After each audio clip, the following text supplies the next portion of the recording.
Om Sthapakaya cha dharmasya sarvadharmasvarupine avatara varishtaya Ramakrishnaya te namaha. Yathagnir-dahika shakti Ramakrishne stita hiya sarva-vidya swarupam tam sharadam pranamamyaham. Namah Shri Yatirajaya Vivekananda Suraye Satchit Sukhasvarupaya Swamine Tapaharine.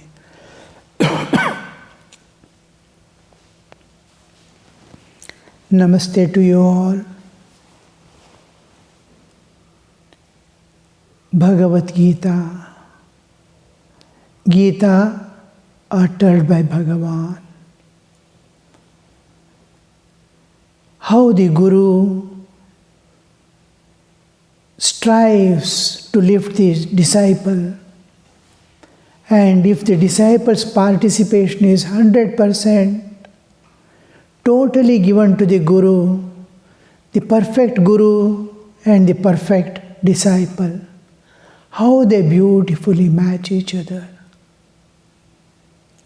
That aspect we were, because Bhagavad Gita is introducing many things. In the first chapter we saw the Tapatraya, Samsara Tapatraya. What is Samsara and what is Tapatraya? What are the inflictions of this unending move, Samsara, Samsarati? We saw the other aspect is he is introducing Guru and disciple. Perfect Guru, how he will be, and perfect disciple, how he will be.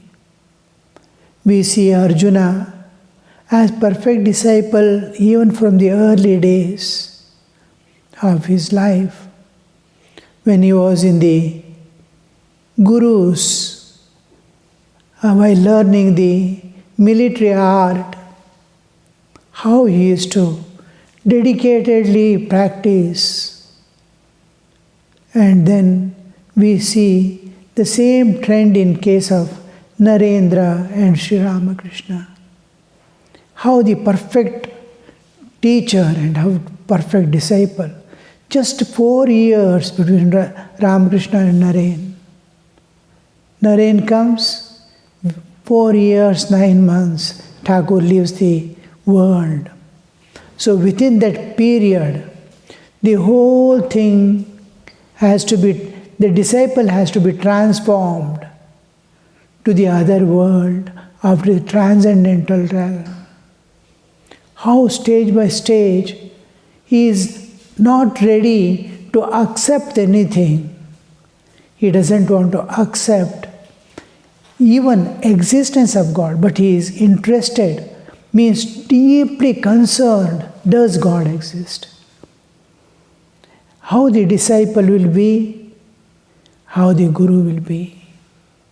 That aspect we are trying to understand. When a perfect disciple, and whatever be the reason behind, when the perfect Guru meets the perfect disciple, we see there is a continuous flow of knowledge.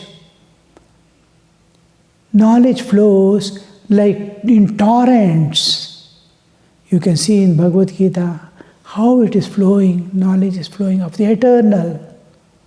The whole things, because the disciple is ready, he opens up all the doors to flood him, and unrestrained it flows, sanctifying all the quarters of this world and influencing or sanctifying the whole humanity is not a stagnant and passing away. It's continuously flowing humanity. Imagine when Krishna and Arjuna were there and our days here now. We do not know how many civilizations might have passed, though the historical Westerners considered it as a few thousand years, but many civilizations must have passed. So we just see how it is flowing, eternally sanctifying the humanity. Such a beautiful match of the disciple and guru enters into a loving relationship characterized by deep devotion. Guru is also devoted to the welfare of the disciple. Disciple is also devoted to Guru in seeking the knowledge. How the relationship will be, you see, perfect trust in each other, unconditional love, shared spiritual journey. The Guru acts as guide, philosopher, and master. Master means he is master of himself and as a master teacher who is going to lift the disciple to the heights. He supports to help reach the highest potential. We all have potential as it is. Swamiji says you are potentially divine. The potential, intellectual potential is there, psychic potential is there, physical potential is there. See, as to conquer the armies, their physical, intellectual, moral, all potentials are brought out. So, the highest potential and supreme excellence, human excellence, important word. So, the ultimate, supreme excellence, the Guru wants him to reach. It develops into a sacred bond, which is transcendental, not of the earthly bond. It is transcendental of all human relationships. What all we see, human relationships are passing. And we are bound, but we have total freedom also. Here, once given forever. No more taking back. I have no other engagement other than what Guru asked me to do. And Guru doesn't obstruct anything of your life. He is very careful. What he has to give to the society, what he has to give to the world, what he has to give to the humanity is being already preached and brought into his life. What he has to attain here in this world and in the beyond. All that is set by the Guru. And Guru finally finds inseparable oneness with the disciple. Inseparable. Just to see in our present days, you see this one, Ramakrishna and Vivekananda, how they find last the inseparable relationship. And this bond is based on complete unconditional surrender of the disciple to the wisdom and guidance of the teacher. Now, when Naren goes to Sri Ramakrishna, that unconditional love, and he has never seen the ultimate limits of jnana and bhakti and universal love and concern of everyone. That disciple surrenders there to the Gurus. How the Bhagavad Gita begins, you see, Shadhimam tvam prapannam. I have surrendered at your feet. Instruct me. Goes through 18 chapters. At the end, again that surrender. Guru, the Krishna also asks Sarvadharman Parityajya, and he also Karishye Vachanam Tava.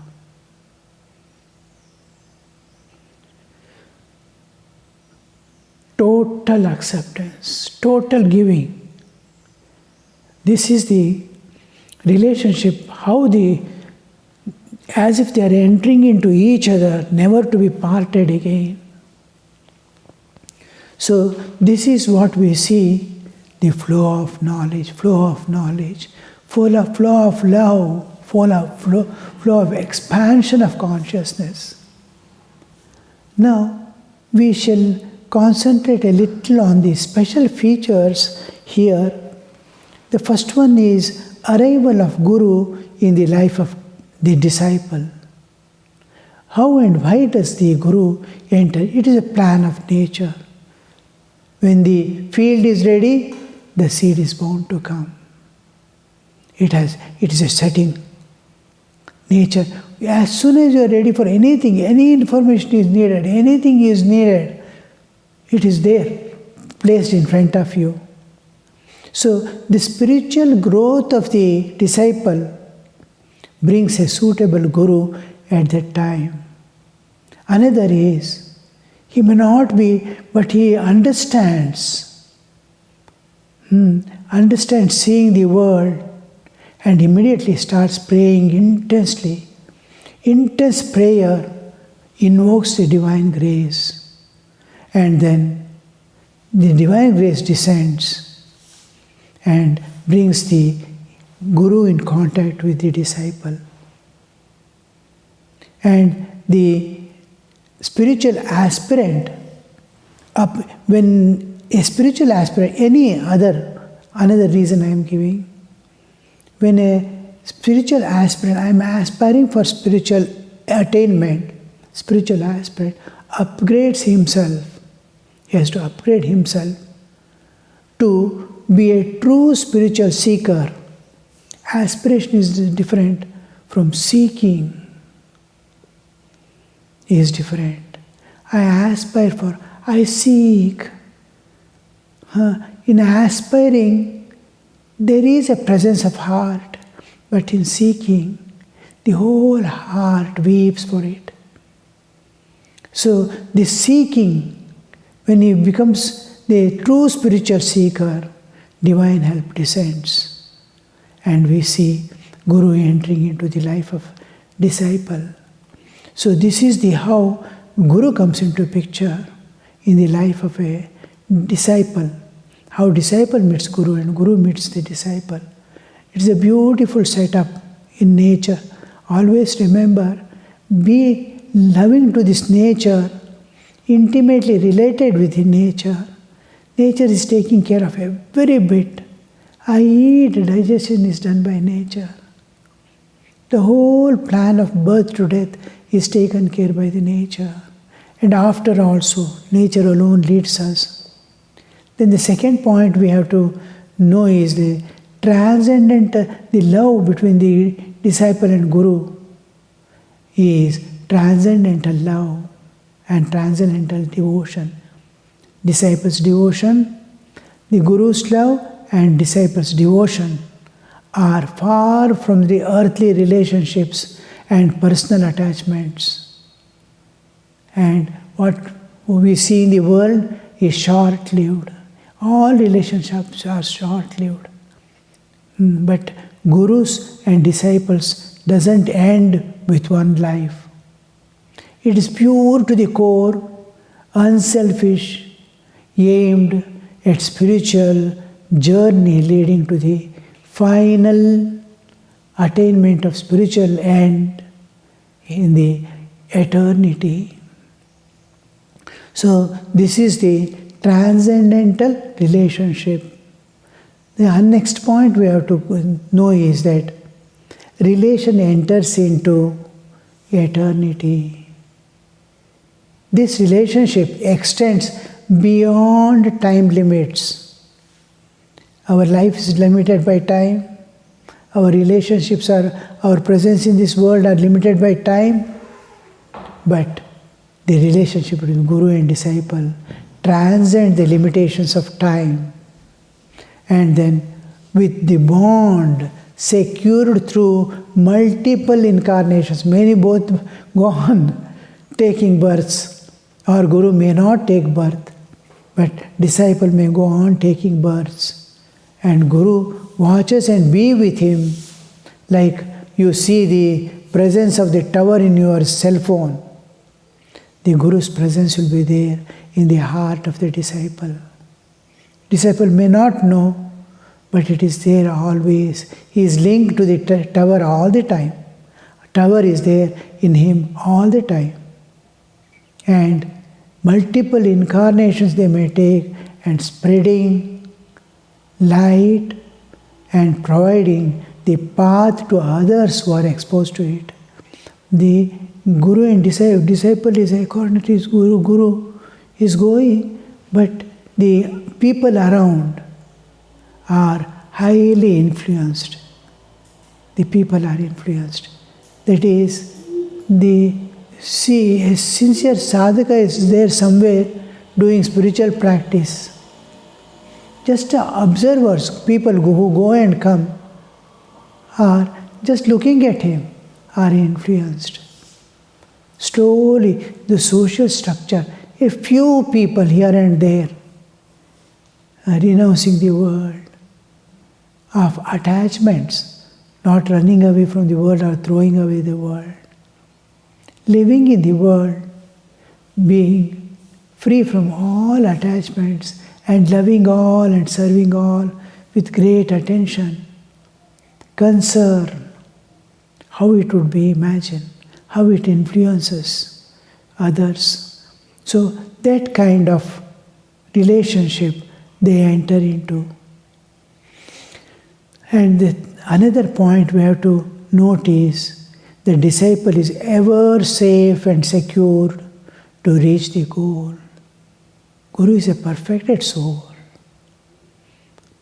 We are discussing about the perfected Guru and perfect Guru and perfect disciple. So Guru is a perfected person. He is free from all factors of manipulation or exploitation of the disciple. Now, no such acts at all. He doesn't want to manipulate things and to present him, to make him his own. No. Nature is there, God is there. His own heart is there. How Sri Ramakrishna binds Vivekananda, you see. So, no exploitations, no manipulations. And constant seeking. Guru seeks the disciples, constantly he seeks the welfare. And constant, from disciples' side, also equally constant seeking, service, longing for knowledge will be there from within. And this develops into a beautiful, constant development, and Guru often manifests, important thing. Guru often manifests his divine aspect, bearing his identity with the Supreme Lord of the universe. Guru shows himself, look here, I am one with the Lord, I am one with the Lord. He doesn't utter, but all his actions, all his expressions, all his assurances, you will attain, my child. All these assurances on behalf of God he is giving. The love that his Guru is giving to the disciple is not his own.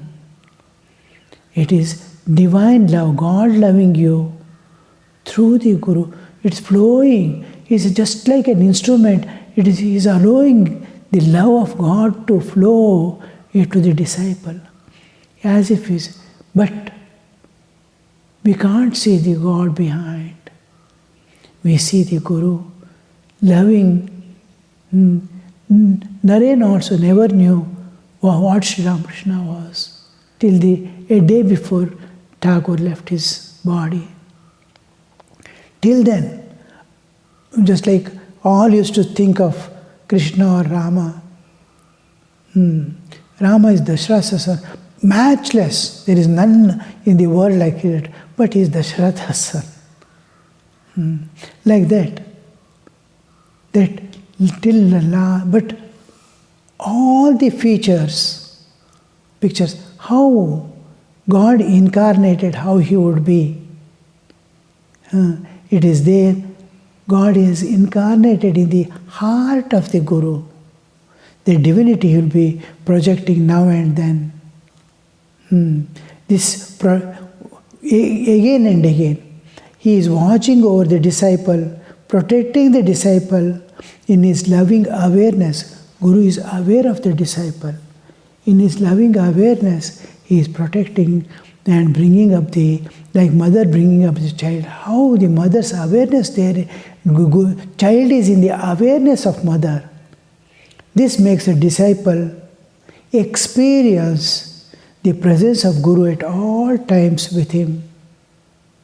The Guru's loving and disciples' trust, Guru's love for the disciple and disciples' trust in Guru, they together act as catalyst for the inner transformation and self-discovery of the disciple. Inner transformation has to go. It will happen, but it fast happens, like a catalyst present. These two factors, Guru's love and disciples' trust, how they trust each other. And another thing we come across is the Guru, how Guru molds the disciple, the molding of the disciple.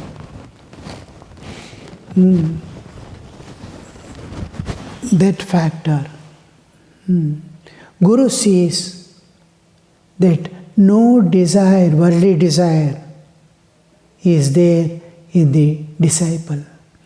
Worldly desires, not ordinary, except the small needs of life, duties of life. He has duties of life to perform. Now Arjuna itself, he has duties to perform, but how he has to do as an offering to God and uninvolved, untouched by the karma that is being taught. It is molding of the, it is regarding Sri Ramakrishna, they say like molding a clay into any shape, like that Sri Ramakrishna is to mold his disciples. So this molding of the disciple and sees that there is no desire in the heart of the disciple. The spiritual, usually anybody, so all of us, we are spiritual aspirants. Spiritual aspirancy begins under the umbrella of desires, other desires. So many desires are persisting. All these desires are there. But these desires are possessing the brain of all these are to be eliminated from that place of the disciple's brain. So that is done. No worldly seekings are there, no worldly desires are there, except a little work that is associated with the welfare of others are being done.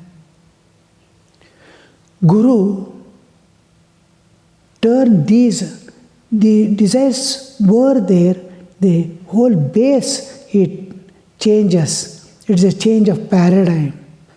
The desires are there. Now I want to have a big house or a palace. Guru makes him build a place for many people to stay, or he may ask him to build a temple by which his desires are.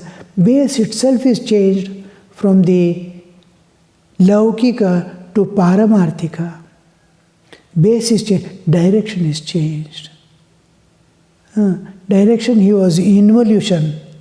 Here the direction is evolution. Exactly opposite to each other. The base and directions are changed. Guru provides time to time knowledge and wisdom needed for the disciple. When this disciple needs what? You can see in many timely means a constant feeding like. At what time you have to give what? What time means the person is changing, disciple is changing. Some old samskaras are coming. The interference is there from inside. Those are to be eliminated. Evolution must be followed. How the disciple feeding the future path and feeding the opposing forces that are raising time to time. His mood may change suddenly. He may feel disgusted with all this sadhana, this, that and all. Guru is there to put his hand on the shoulder. Oh, why are you like this today? See, once upon a time this happened.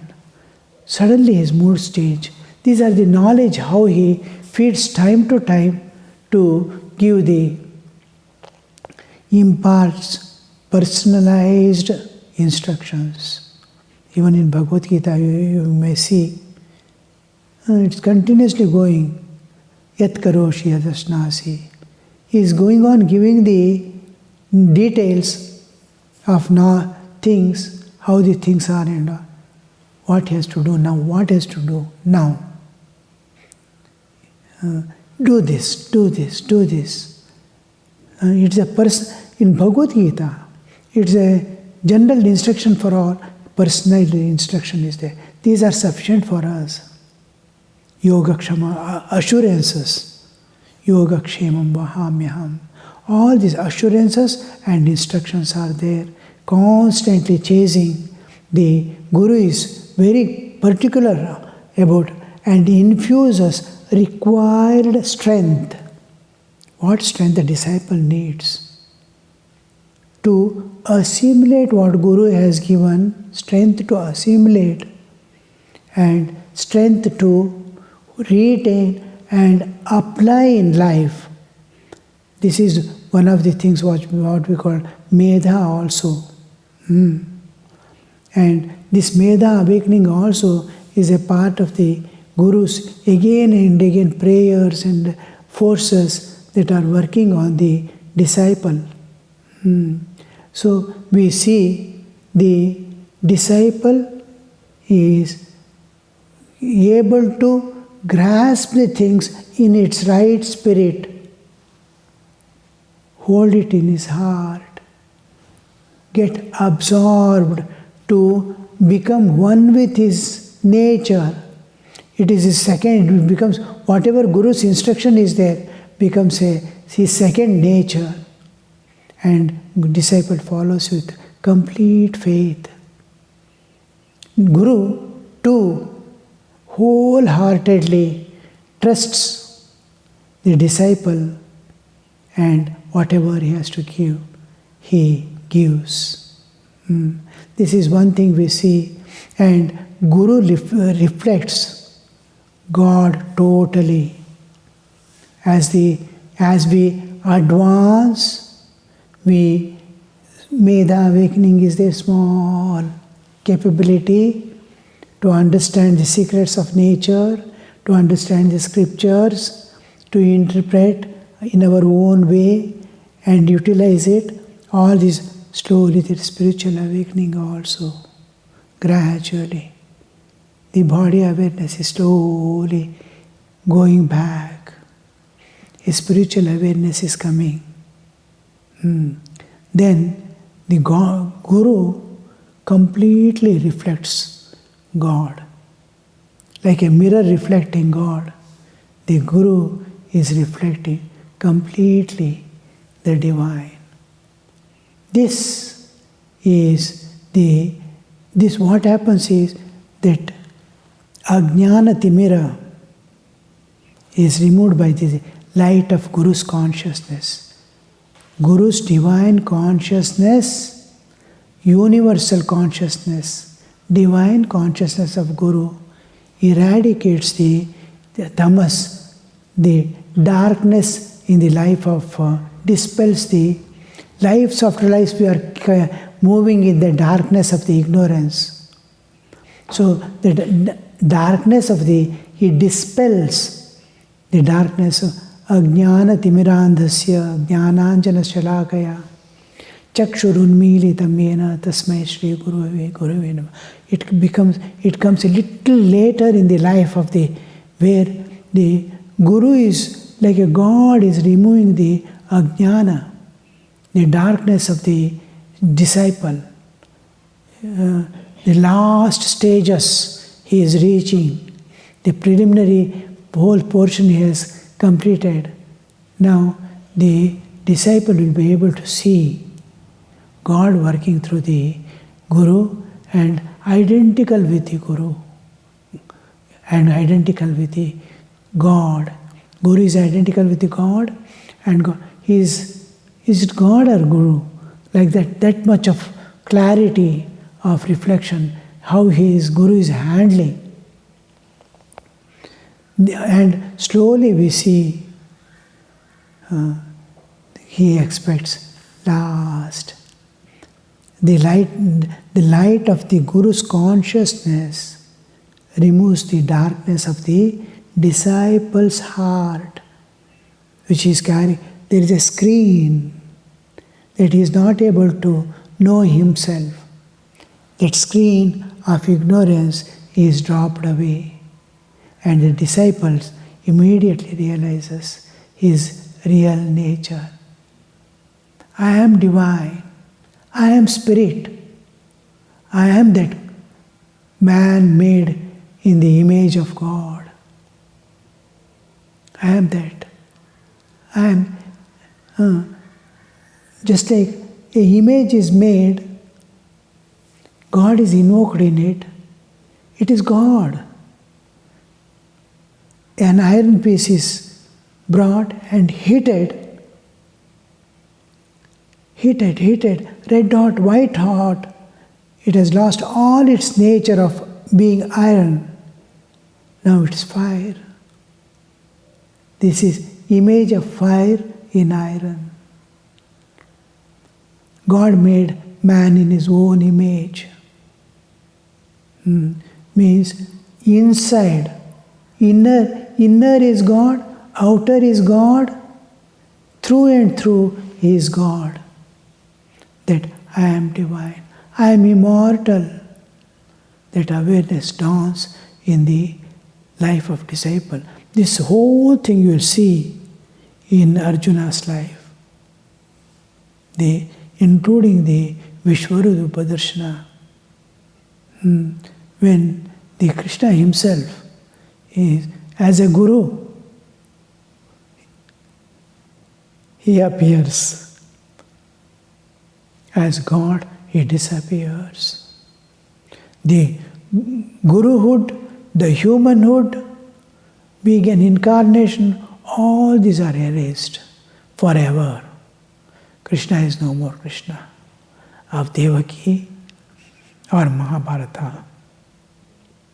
For Arjuna and whoever saw the Vishwarupa, for all of them, Krishna is, and their wordings, what they saw, we are following Krishna as the Lord of the universe. It is not our vision, it is not the vision of the storytellers. That story has been told. It is those who witnessed and underwent a transformation, never to see Krishna as human, never to see him as Devaki Nandana, as a participant in the war field of Mahabharata. So that is the flow. So the Guru and disciple, we saw how they match and how the knowledge spills out and covers the Thakur's, how he transforms. Naren, you see, he makes him a prophet for the modern age, to preach Vedanta, divinity of man to mankind. So this is how the Guru ends. In Kathopanishad we come across Ascharyo Vakta Kushalosya Labdha Ascharyo Jnata Kushalanushishtha. An important, this one, when Nachiketa and they meet, and Nachiketa is ready to renounce all things, what temptations are thrown before him. One by one, Yama is throwing, take this, take that, this. He says, oh, this is, keep yourself. Give me that knowledge if you want to give. Then finally, he gives out that supreme knowledge of the Atman. And to get that, Kushalanushishtha, Ascharya Vakta, many try, many understand. A miraculous thing happening is Guru giving that supreme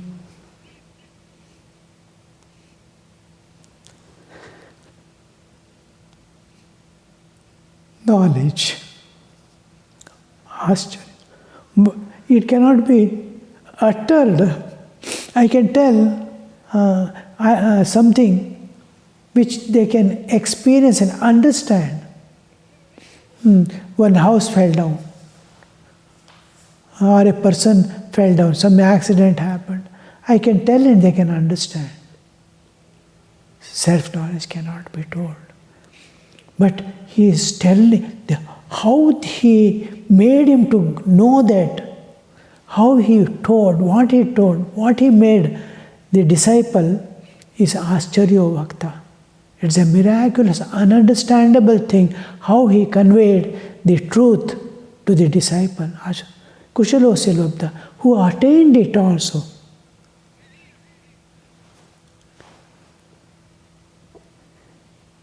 How to receive that Atma Jnana? Anything worldly we can take, including knowledge of computer or this and that, all knowledge we can get.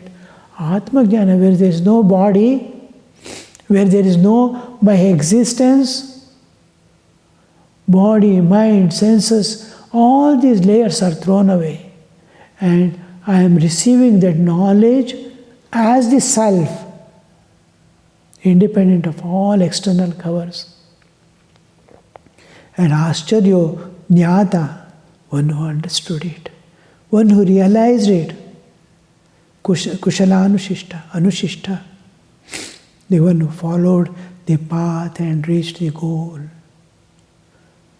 So, this is the whole thing for today.